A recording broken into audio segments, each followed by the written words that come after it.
Hello friends, आज की इस क्लास में हम लोग पढ़ेंगे physical quality of life index. Physical quality of life index होता क्या है?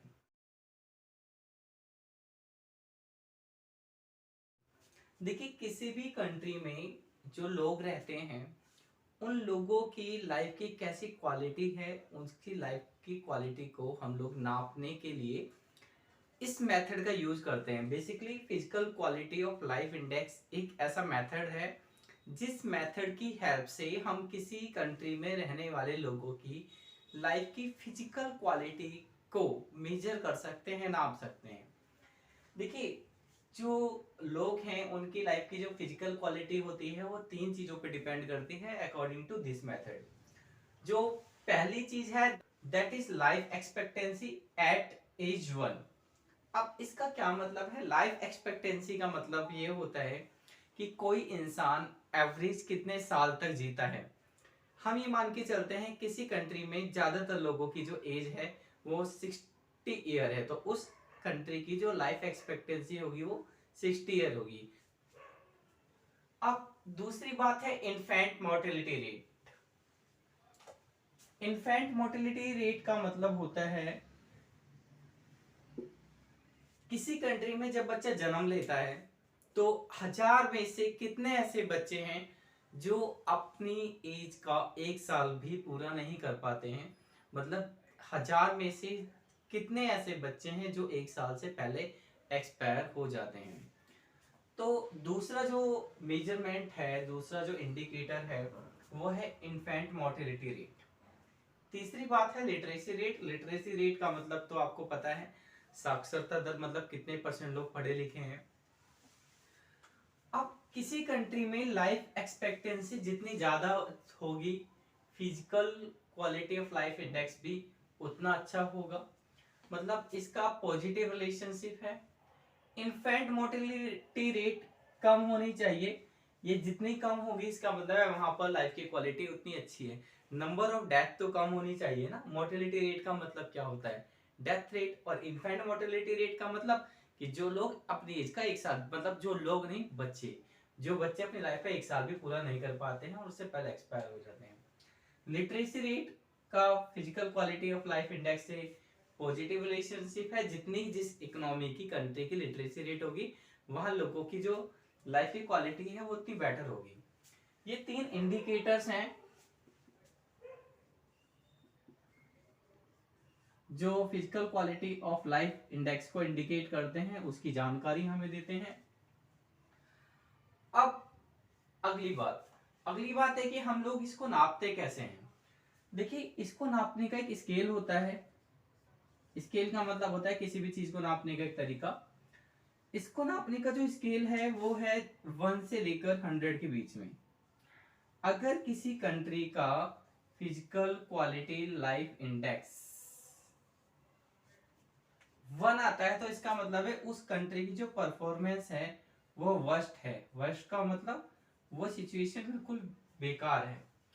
अगर किसी कंट्री का फिजिकल क्वालिटी लाइफ इंडेक्स आता है 100, तो इसका मतलब है ये बेस्ट सिचुएशन है, इससे अच्छी परफॉर्मेंस नहीं हो सकती है।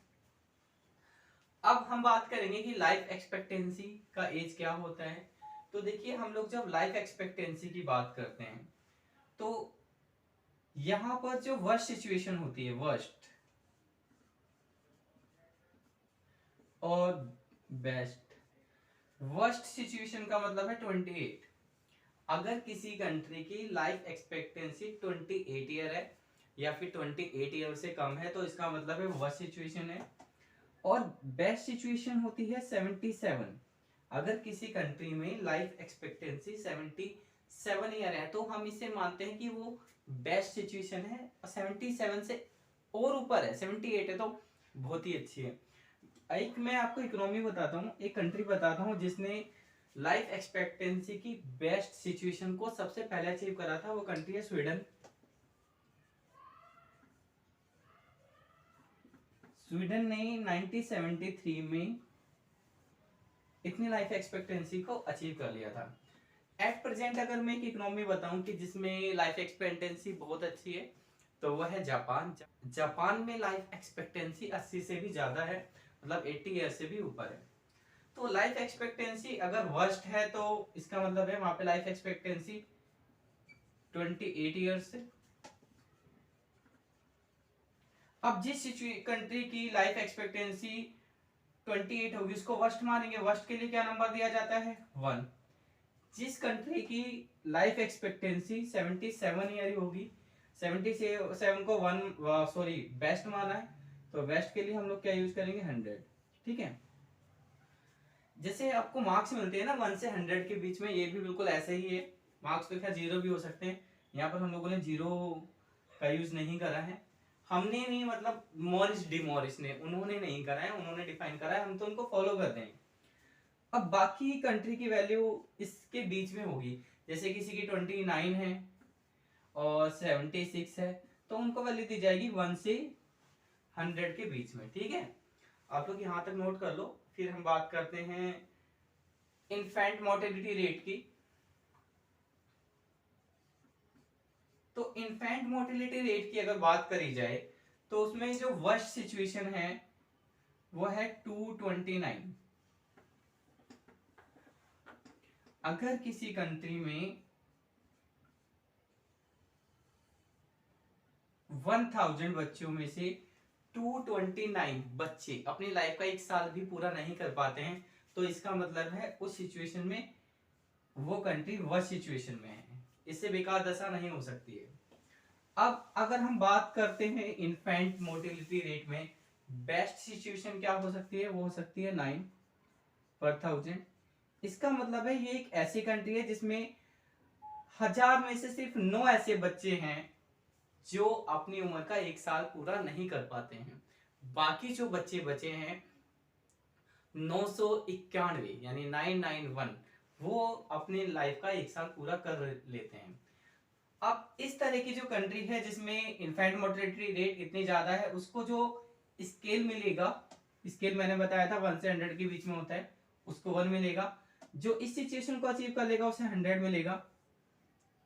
ये सिचुएशन भी सबसे पहले स्वीडन ने ही अचीव करी थी और इसको भी उसने 1973 में ही अचीव कर लिया था। अब हम बात करते हैं लिटरेसी रेट की।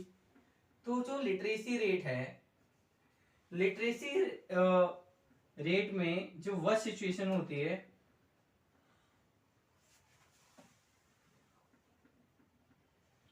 वो होती है 1%, और जो बेस्ट सिचुएशन होती है वो होती है 100%। कहने का मतलब है अगर किसी कंट्री में लिटरेसी रेट 1% है तो वो वर्स्ट होगी, और अगर किसी कंट्री में लिटरेसी रेट 100% है तो वो सिचुएशन होगी बेस्ट। और जिसकी लिटरेसी रेट 1% होगी उसको स्केल में 1 नंबर मिलेगा, और जिस कंट्री की लिटरेसी रेट 100% होगी उसको मिल जाएगा 100 नंबर। ठीक है, अगर किसी कंट्री का PQL 90 है तो इसका मतलब है वो कंट्री अच्छी सिचुएशन में है, 80 है तो भी अच्छी सिचुएशन में है, 95 है तो भी अच्छी सिचुएशन में है। अब आपका एक होमवर्क है। अब होमवर्क सीधी सी बात है, आप हमारी ऑफलाइन क्लासेस तो होती नहीं है, आप लोग देश के अलग अलग कोने में होंगे, तो मैं आपकी कॉपी चेक कर पाऊँ। बट आप एक काम कीजिएगा, मुझे कमेंट करके ये बताइएगा कि किस कंट्री का फिजिकल क्वालिटी लाइफ इंडेक्स सबसे अच्छा है। ठीक है, किस कंट्री का फिजिकल क्वालिटी लाइफ इंडेक्स बहुत अच्छा है, सबसे अच्छा है सॉरी। अब एक बात और, ये जो हमारे फिजिकल क्वालिटी लाइफ इंडेक्स है ये क्या बताता है? क्या इसका इनकम से कोई रिलेशनशिप है? क्या इसका GDP से रिलेशनशिप है? तो यहाँ पे 3 कंक्लूजन है, वो कंक्लूजन आप नोट डाउन कर लीजिएगा, एग्जाम में लिखने जरूरी होंगे। पहला कंक्लूजन तो ये है कि आमतौर पर ऐसा देखा जाता है कि जो कंट्री रिच होती हैं, जिन कंट्री की GDP अच्छी होती है, उन कंट्री का PQLI भी अच्छा होता है। पहला कंक्लूजन है कि ऐसा आमतौर पर देखा जाता है।